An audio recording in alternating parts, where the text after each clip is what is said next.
తెలంగాణకు కర్ణాటక నీళ్లు నారాయణపూర్ డ్యామ్ నుంచి 1.9 టీఎంసీలు విడుదల చేసిరట వాటరు. ఇవాళ జూరాలకు చేరే అవకాశం ఉన్నది. రాష్ట్ర సర్కారు ప్రయత్నాలు ఫలించాయి. తెలంగాణ తాగునీటి అవసరాల కోసం కర్ణాటక సర్కారు వాటర్ను రిలీజ్ చేసింది.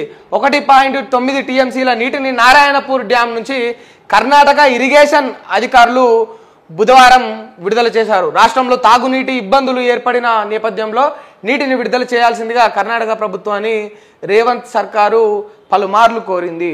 అభినందించాల్సిన విషయం ఏంటంటే సర్కారు ఇక్కడ రాష్ట్రంలో నీటి కొరత ఏర్పడడం వల్ల మరి అది కాంగ్రెస్ తెచ్చిన కరువా లేకపోతే ప్రతి 20 ఏళ్ళకు ఒకసారి వచ్చే కరువు అని చెప్పేసి కాంగ్రెస్ నాయకులు అంటా ఉన్నారు. సరే ఏదైతే ఏంది అది మన గాసారమో మన రాత బాగలేకనో లేకపోతే రైతులకు ఆ గోస రావాలని రాసి ఉన్నదో మరి ఏందో తెలియదు, లేకపోతే ఈ మూర్ఖులు అట్లా ప్రవర్తించడం లేదో తెలియదు. కానీ రాష్ట్రంలో కరువు అయితే జరుగుతూ ఉన్నది, కరువు అయితే ఏర్పడింది. దాన్ని అన్నదాతలు రైతులు అందరూ కూడా ఎదుర్కొంటా ఉన్నారు. మరి కర్ణాటక నుంచి వెళ్ళి ఒక ఒప్పందం కుదుర్చుకొని ఈ రాష్ట్రానికి 1.9 టీఎంసీల నీటిని నారాయణపూర్ డ్యామ్ నుంచి వెళ్ళి కర్ణాటక ఇరిగేషన్ అధికారులు అట విడుదల చేయనున్నారట. ఇవాళ జూలూరుకు జూరాలకు వస్తుందట. ఇట్లా చేయాలి. అక్కడ ఇక్కడ ఎక్కడైనా మీ ప్రభుత్వం ఉంటే ఒకవేళ ఇన్కేస్ ఉన్నా లేకున్నా కూడా పక్క రాష్ట్రాలతోటి కొన్ని సంబంధాలు ఏర్పరచుకొని కూర్చొని మాట్లాడి ఆ సమస్యను పరిష్కరించే విధంగా ఎల్లప్పుడూ కూడా ప్రయత్నం చేస్తే ఇక్కడ తెలంగాణ రాష్ట్రం కావచ్చు, కర్ణాటక కావచ్చు, ఆంధ్ర కావచ్చు, మహారాష్ట్ర, గుజరాత్ ఇంకా ఏ రాష్ట్రాలైనా కూడా సత్సంబంధాలు ఏర్పరచుకొని ఒప్పందాలు కుదుర్చుకొని మాట్లాడి నీకింత నాకింత అని పంచుకుంటే సరిపోతుంది. కానీ నువ్వెంత నేనెంత అంటే మీరు అనుకున్న వాళ్ళు బాగానే ఉంటారు. కానీ ఇక్కడ నష్టపోయేది ఎవరంటే నీలాంటి నాలాంటి సామాన్య ప్రజలు నష్టపోతారు. దయచేసి ప్రజలందరూ కూడా గమనించాలా. ప్రతి రాజకీయ నాయకుడికి మా యొక్క విజ్ఞప్తి ఏంటంటే ఇట్లా సాల్వ్ చేసుకోండి. ఇక్కడ ఏమైనా అవసరం ఉందా పక్క రాష్ట్రం నుంచి వెళ్ళి డిమాండ్ చేస్తారా, రిక్వెస్ట్ చేస్తారా, అర్జీలు పెట్టుకుంటారా పెట్టండి. వాళ్ళకి ఏదైనా నీడ్ ఉంది మన దగ్గర ఎక్కువ ఉంది అన్నప్పుడు ఇవ్వండి, తప్పులేదు. ఎందుకంటే మనందరం కూడా భరతమాత బిడ్డలం, మనందరం కూడా భారతీయులం. ఒకరికొకరు ఇచ్చుకుంటూ పంచుకుంటూ పోతేనే ఈ దేశం అభివృద్ధి చెందుతుంది.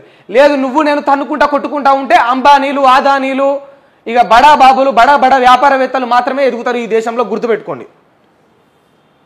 సరే వెలుగు ఇట్లా రాసింది కాంగ్రెస్ గురించి వెళ్ళి, సరే ఒక్కసారి బీజేపీ గురించి వెళ్ళి, నరేంద్ర మోడీ గురించి వెళ్ళి 2 ముచ్చట్లు అయితే చూద్దాం.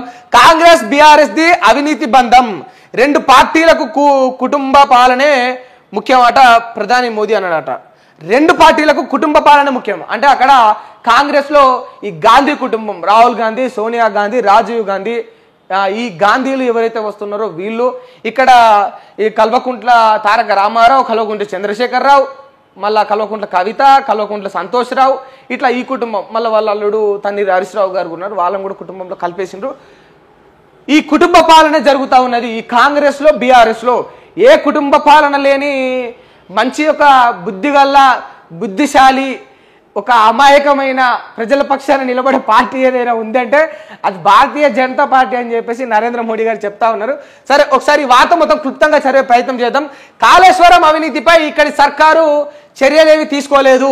కాంగ్రెస్ నేతలు జాతి వివక్ష చూపెడుతున్నారు. దేశంలోని నలుపు రంగు వాళ్లను ఆఫ్రికన్లు అంటున్నారు. నేను అన్నారా? మరి నేనైతే ఏడ జుల్లే దేశంలోని నలుపు రంగు వాళ్ళను ఆఫ్రికన్లు అంటున్నారని అనగా నేనైతే ఏడ జుల్లే. మీరేమైనా చూసుంటే దయచేసి ఆ లింక్ ఏదైనా ఉంటే మా లైవ్ కింద పెట్టుర్రి, ఓపెన్ చేసి మేము కూడా చూసుకుంటాం. రాష్ట్రపతిగా ముర్మును కూడా అందుకే వ్యతిరేకించారు. పివి నరసింహారావును అవమానించారు. దేశమంతా మతపర రిజర్వేషన్లకు కాంగ్రెస్ కుట్ర. కాంగ్రెస్ వాళ్ళు ఇప్పుడు అంబానీ, ఆదానీ మాటెత్తట్లే. కారణమేంది? వాళ్ళ నుంచి ఎంత డబ్బు ముట్టింది? రామ మందిరంపై రాజకీయాలు చేస్తున్నారని ఫైర్. వెములవాడ వరంగల్ ఎన్నికల సభలో స్పీచ్. రాజన్న ఆలయంలో ప్రత్యేక పూజలు. ఓ అమ్మ గీ ముచ్చట చూడరి. కాంగ్రెస్ వాళ్ళు ఇప్పుడు అంబానీ, ఆదానీ మాటెత్తట్లేదు. ఎందుకు? కారణం ఏంటంటే వాళ్ళ నుంచి ఎంత డబ్బులు ముట్టింది. ఈ మాట ఏకంగా నరేంద్ర మోడీ గారే అంటున్నారు.